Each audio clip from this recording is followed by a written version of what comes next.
Hello and welcome to Halo Combat Evolved Part 2. We're going to go right into the second mission. But after I say, if you haven't already, please consider subscribing, liking, commenting, all that stuff. It really does help us. And we're going to hop right into it. So as we load into this, if we don't remember, last time we threw a Marine onto a onto a escape pod. Poor guy. We get a little bit of a cinematic reveal of the trailer and a little heads up that something's shooting up in the air. That's a little bit of a foreshadowing. They blew too early. I'm losing her. Brace for impact.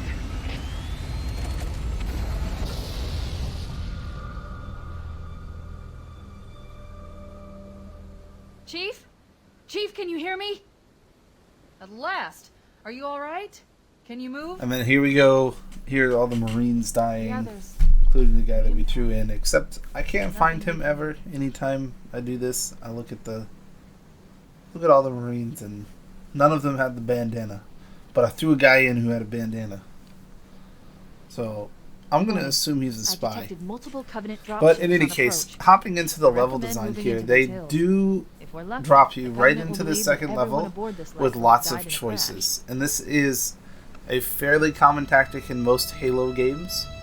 They show you a series of choices, and it doesn't really matter what Covenant order you go dropship through them. inbound. It's the You must be illusion looking of for choice as a survivors. player. I recommend immediate evasion. This is one of the rare instances where the choice dictates the gameplay.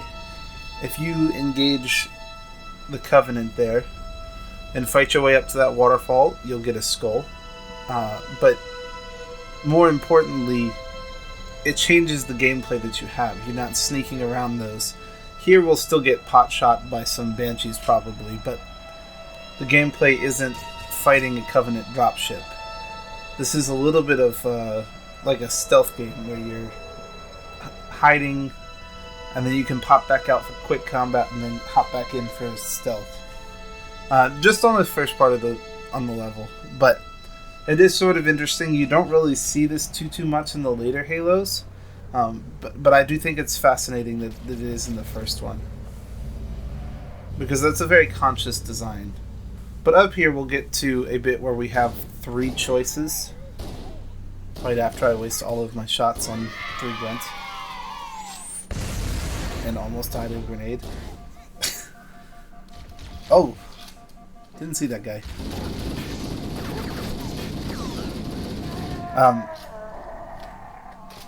In any case, right up here we'll have a set of choices.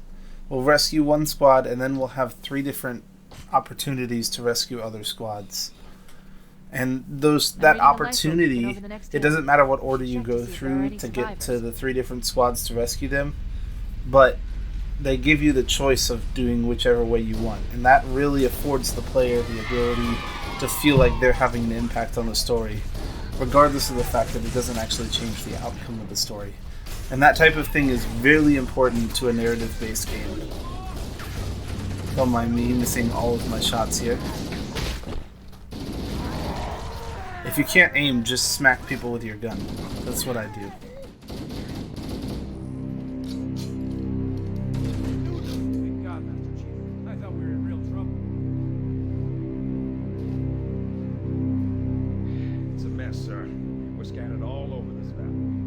We called for evac, but until you show So again, I want to call attention to the lack of Foley sounds and the use of music to cover that up. It's a very clever way to handle the fact that they don't have that much space for audio. So they'll use like one of 5 songs on all these missions to cover up just the lack of Foley sounds, so it's never quiet.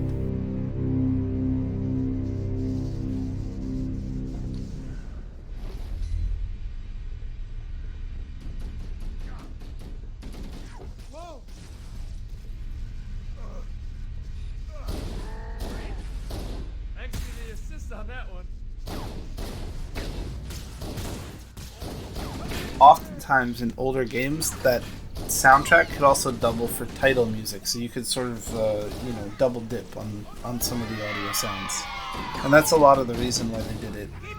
Because really, back then, you had to fit everything onto a DVD, and the DVD didn't have that much space. I think it's like 700 megs or something like that. It's something ridiculously small. Don't quote me on that exact figure, but you have to have a pretty small game to be able to fit it onto a DVD, not a like Blu-ray like the PS3 had and the 360, but an actual like single-sided DVD. So they had very limited amounts of storage, and it wasn't like they did pre-patch, post-patch, day one patch like a lot of games do now. This was pretty much the full game from day one. You might have a patch here and there, but that was pretty much how it worked.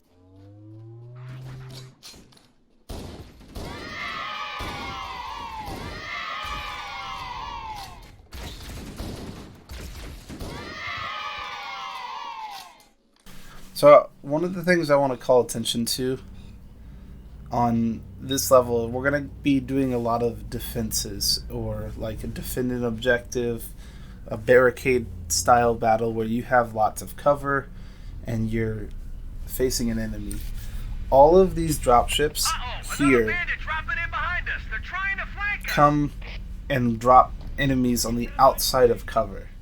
So as we start the Halo series, rather than use elevation, which they do a lot of times in the later games, in the early games they use cover as a scaffolding mechanic. So early on it drops the enemies behind where the cover is, so you have the cover. Later on in Combat Evolved, there'll be times where they drop enemies in front of cover where they have the cover and you no longer have the cover.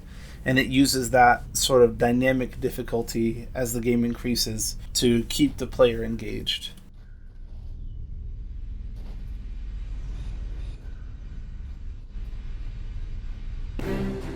In game design, we sometimes talk about a thing called a flow state. And that flow state is a area in the player where you have the difficulty of the game on one axis and you have the time played on the other. And as the player gets better and they're playing the game, they get better at the game. So the game needs to be more difficult to keep them in a good, ideal center area. If there's interest in talking about flow state, I will release a separate video on the topic, but needless to say, you need to make the game more difficult as the game goes along so that it doesn't bore the player. But early on, you need to have it so the player learns.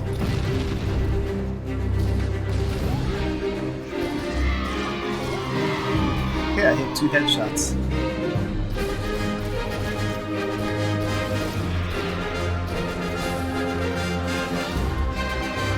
Did that stick me? Oh, that stuck me. Very last enemy. Embarrassing. I know. I'm sorry. If you watch me play games a lot, there's lots of embarrassing moments. But as I was saying, so early on we want to have a relatively easy dynamic difficulty, and later on we want to have a difficulty that's a little bit harder. And we need to adjust for most players, not just the few that don't learn as the game goes.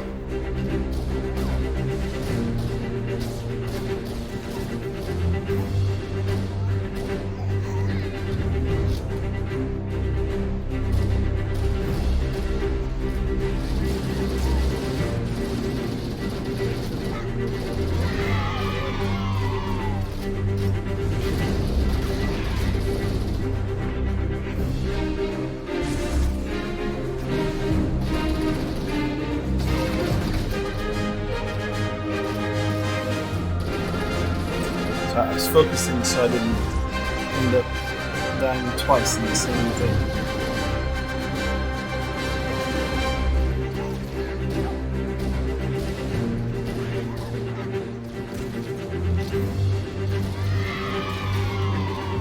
Another thing that I want to talk about in this level, and we'll get to it in a little bit, we're about to be dropped a Warthog, and they give fairly decent cues of what you're supposed to do with a Warthog. Is that you, Hammer?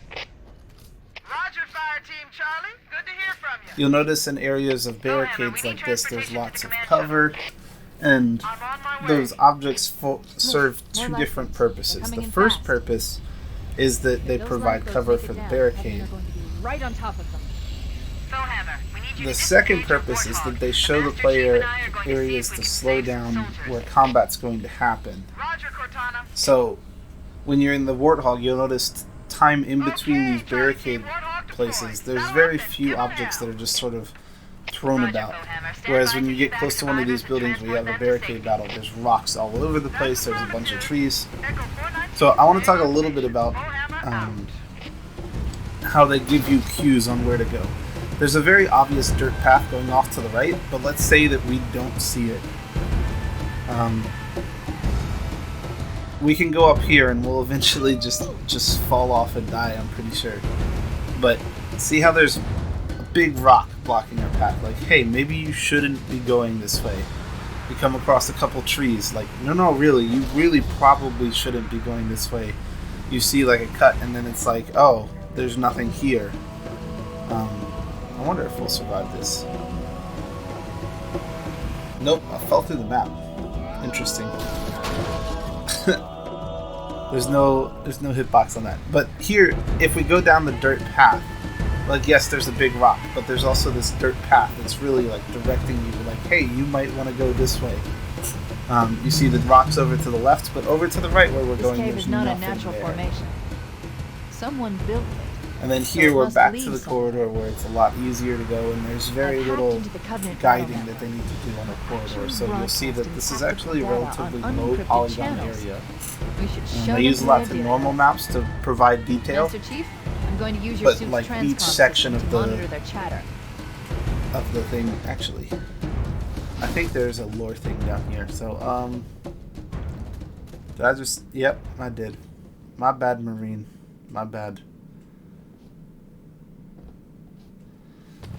There's a lore thing down here. This is a pretty pivotal one. I'll show you in a little bit. They really want you to see this one, so they do everything they can for you to see this little bit of lore. And I'll do my best to explain it as we hop into this cutscene.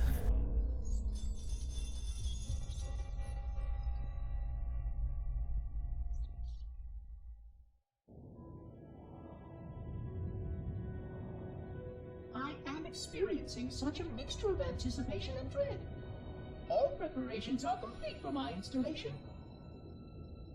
In accordance with the final dictum of the Ecumene Council, I have released myself of all remaining connections to my former station. This was not difficult. What was could never be again. We had seen to that quite thoroughly. Prior to my final journey through the Great Portal, a gathering of my fellow monitors was convened upon the Lightworkers' Crèche to distribute the final index collection.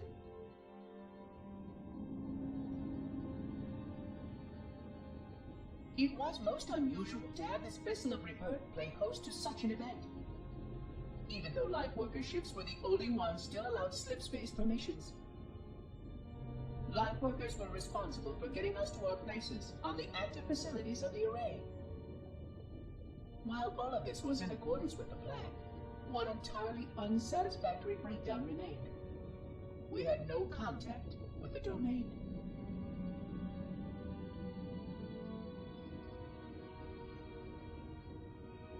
The history of all Forerunners was now lost to us.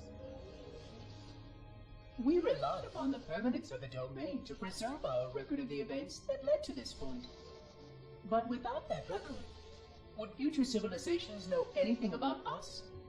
Or only of our weapons? My fellow monitor, 049 Abject Testament, had only one comment on this before we went our separate ways. We deserve to be forgotten. Perhaps. Perhaps. So that's fairly important. We learn that there's a weapon And In good shape awaits. we are introduced to a character that we'll see later in the series, but this is a fairly important bit of lore, and they really, really want you to see it. So, as we hop back into this game, I'll show you up here. There's a little ledge that is a way to really enforce to the player that they need to see it. So we'll pass our Marine here. Poor little guy. And you'll see that there's actually a gap right up here. So I'm going to floor it and jump over this. But if you don't jump over it, you're dumped essentially right in front of where that thing is. Actually, let me turn around and just to reiterate what they're doing. They think this lore is very important to the player. So having a fall that drops you right in front of that lore is a way to ensure that the player, more likely than not, runs across that lore and watches the cutscene.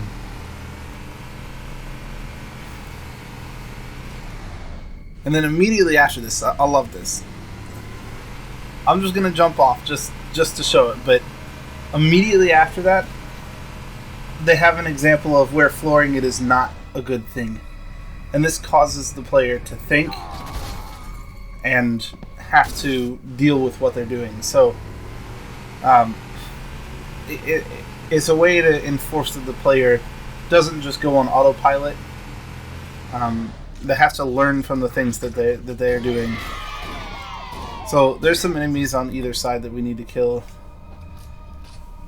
here, and we need to get this bridge so we don't fall all the way down.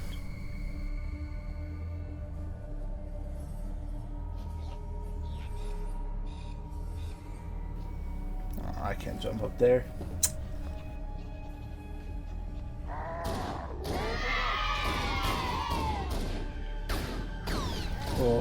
Oh, don't judge me.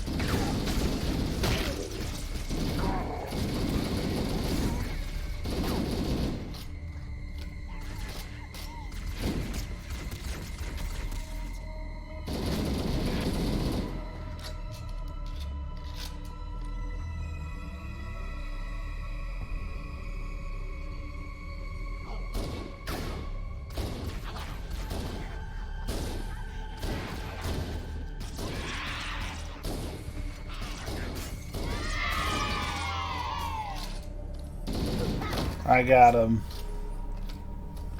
So, right up here, there's a way that we enforce that lesson, right? Don't blindly charge ahead, right? And there's an elite that's right there ready to smack you.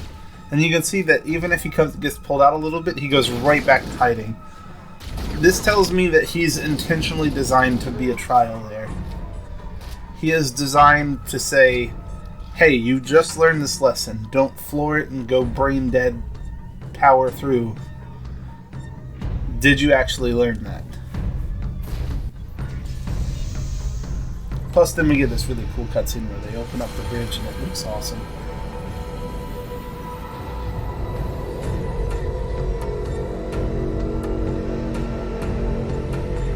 I remember playing Halo 1 back then and thinking that cutscene was really cool.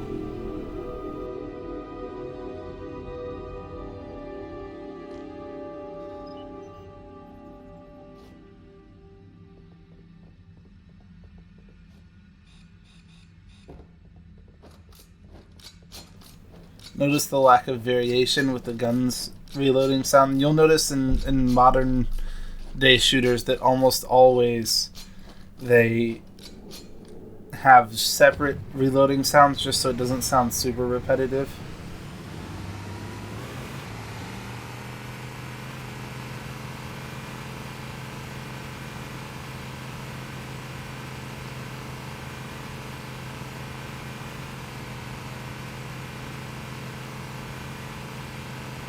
There's new traffic on the Covenant battle network. A lot more crew made it off the Autumn than I had predicted. The captain really gave them hell. If we can find Work on my Captain Keyes drifting and the other here. survivors, we have a chance to coordinate an effective resistance.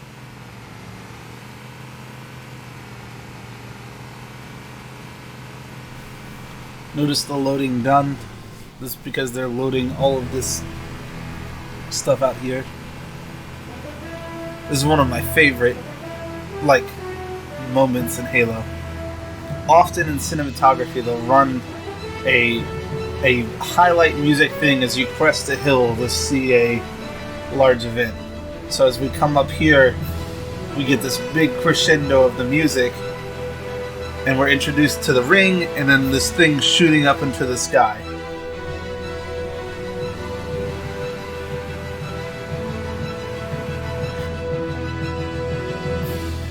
And here we're given the option of going 2 different ways. Earlier I was talking about how we have the option, there's 3 things that we need to get here.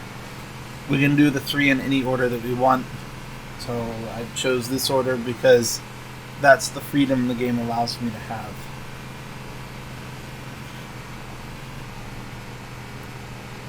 So I want to highlight again the obstacles that really tell you, like, hey, this is not the right way. You're not driving through a waterfall. You can't get up here. Like, there's nothing here for you. They spend time and effort placing details on the path where you're not supposed to go, but then as soon as we turn towards the path where we do need to go, hey, look, there's nothing in the way. These are just slight psychological clues to the player that they have a path. And then here we see a mission. There are some Marines hiding in the hills above the structure. I don't know how I died. I must have hit myself with a car there. I was at full health and then I wasn't. In any case, there's a bunch of objects. There's a bunch of objects around. Some Marines hiding in the hills and above the structure. This lets us, the player, know, hey, there's the barricade battle here. So go ahead, hop out. You're going to be defending and fighting off waves of Covenant.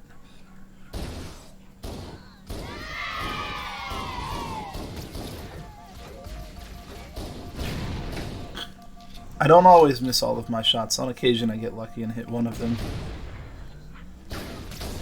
But I usually miss all of them.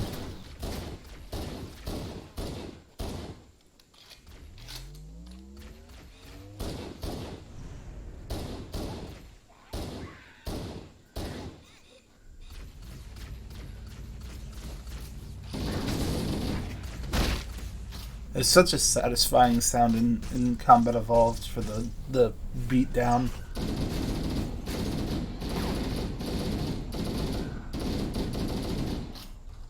I don't know why I shot extra, I just did.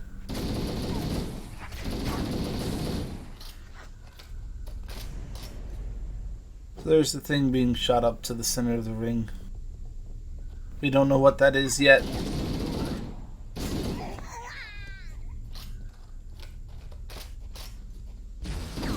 We just know that it's happening.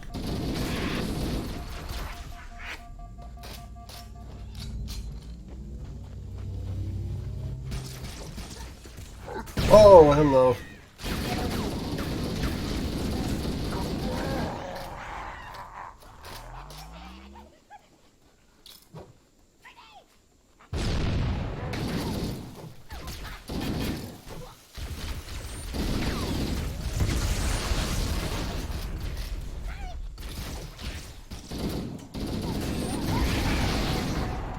That was a successful grenade.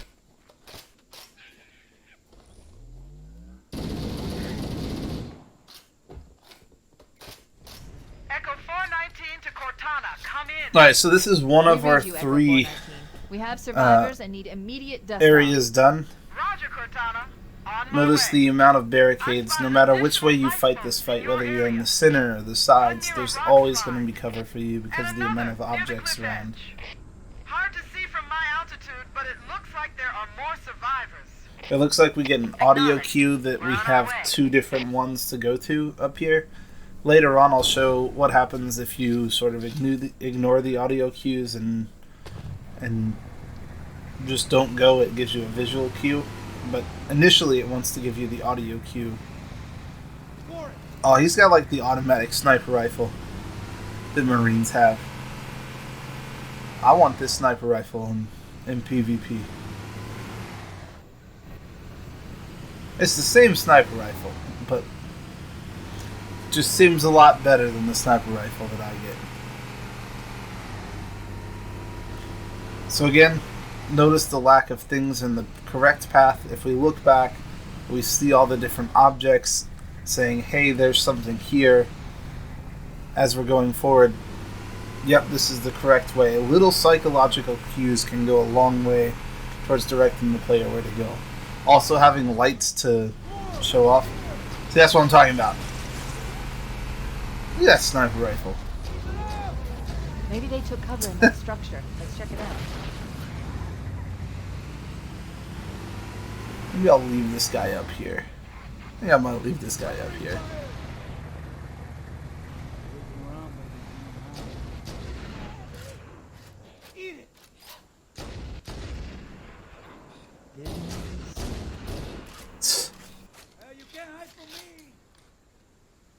No one can hide from that sniper rifle. That is brutal.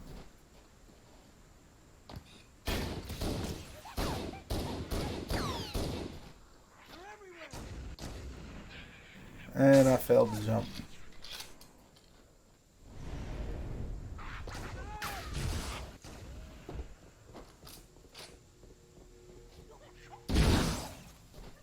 We should search the interior of those structures before we leave. So we get another audio cue telling us what to do. This is fairly common.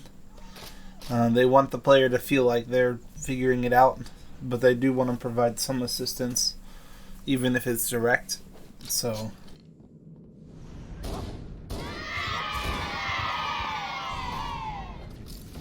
oh, those are Marines. My bad. My fellow Marines.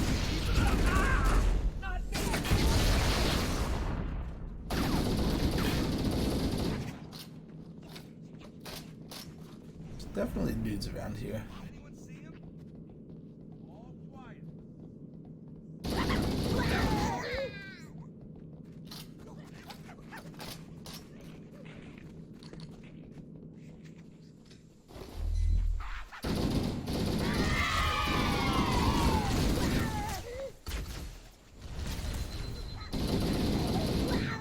Called for an evac. Hope I don't die here. That's a good grenade. Watch that explode next to absolutely no one.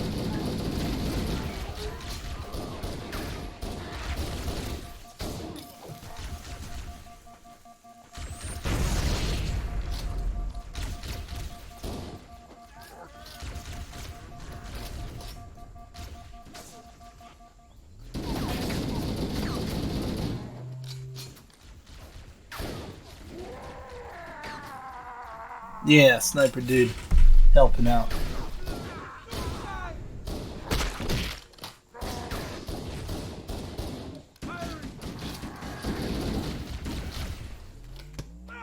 We should secure the area before the dropship arrives. Another audio cue just to get rid of all the enemies. It's a little bit of a repetitive style of mission, right? We have this same objective 3 times over.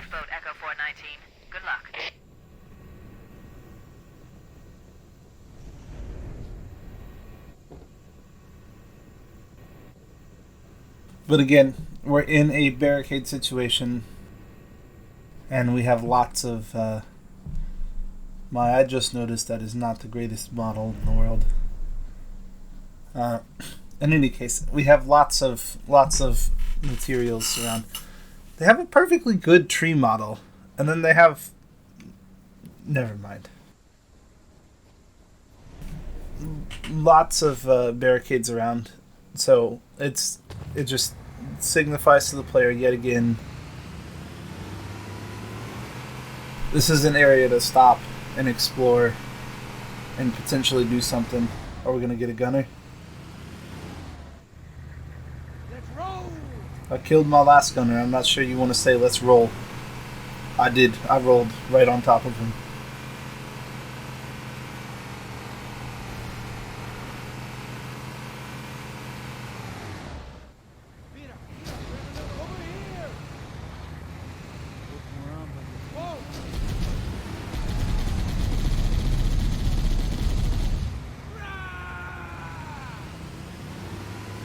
Warning. I picked up reports that the Covenant has located and secured the Pillar of Autumn's crash site. The good news is the captain is still alive. The bad news is that the Covenant have captured the entire surviving command crew. Let's hurry and find the final lifeboat so we can link up with the rest of the survivors. So here's our audio cue, and I'm just going to show what happens when you don't follow the audio cue. And while I do that, we're just going to go show another example of objects telling you, slow down, don't fly through here, this isn't the right way. Because that goes straight off a cliff. But if we sort of ditz around in the center area, and we don't do anything, eventually we'll get a visual cue, because the game wants the story to progress and it wants you to be able to complete it. And if it thinks that you don't know what you're doing, or for whatever reason you're going the wrong way, it's going to give you a visual cue.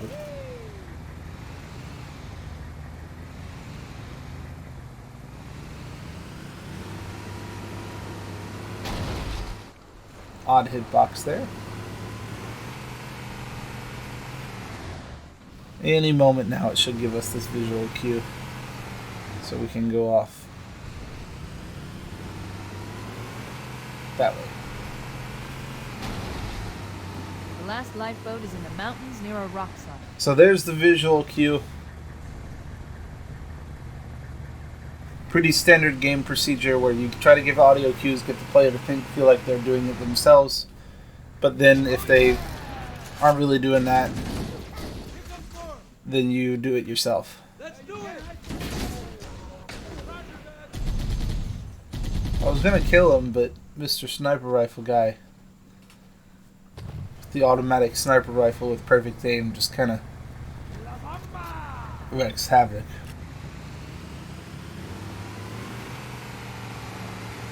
There's also little visual cues of lights in each place. And again, we're headed the right way, very little by way of obstruction in the path. Survivors detected. Marines are concealed in those rocks. Huge objects, so hey, maybe I should slow down.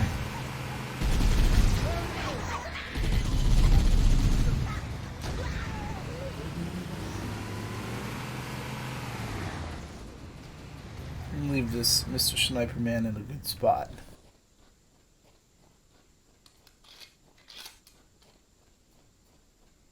Mira! A Mark V!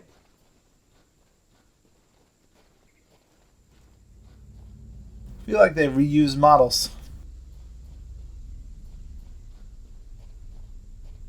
It's probably something that they do for storage necessity. Let's go around and get the flank on these guys.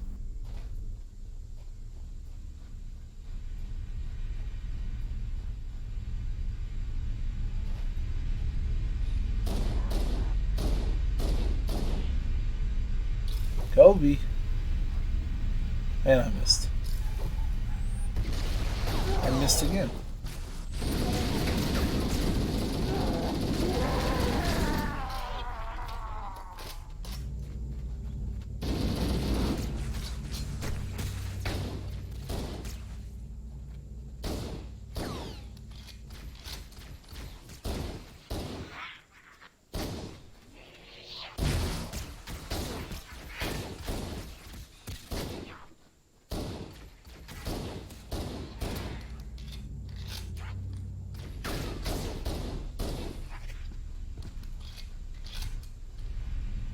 Grenades are pretty powerful in Halo 1, especially when a dropship comes down.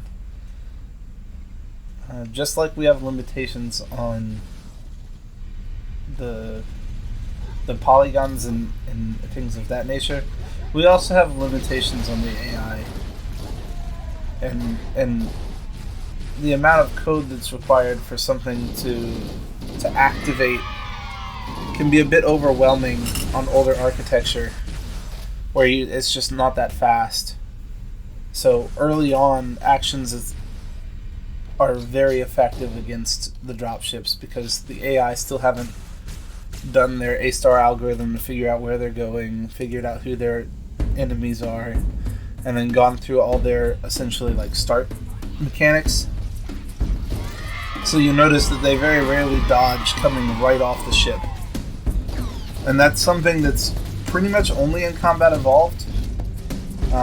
Because that was the original Xbox. Everything after that was 360 and above, I'm pretty sure. Halo 2 might have also been on the Xbox, but...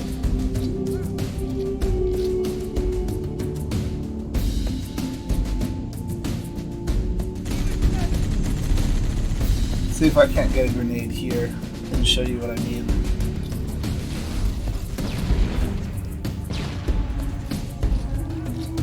See, we pretty much just wiped out all of those people with a grenade because they just take a little bit of time to boot up and I found Captain Keyes. He's being held on a go the appropriate cruiser. way. The Truth and Reconciliation, a ship I disabled before we abandoned the Autumn. But I think that's the end of this episode. As always, if you have any questions, comments, concerns, please let me know down in the comments below. Or join our Discord. You'll find the link in the description. There's our ride. Get aboard and let's get out As of here. always, Welcome aboard, Master Chief. like, comment, subscribe, all that jazz. It really does help us out. We should And then move we'll out see you for a next minute, week And then we'll need your help on a rescue mission. for a rescue mission.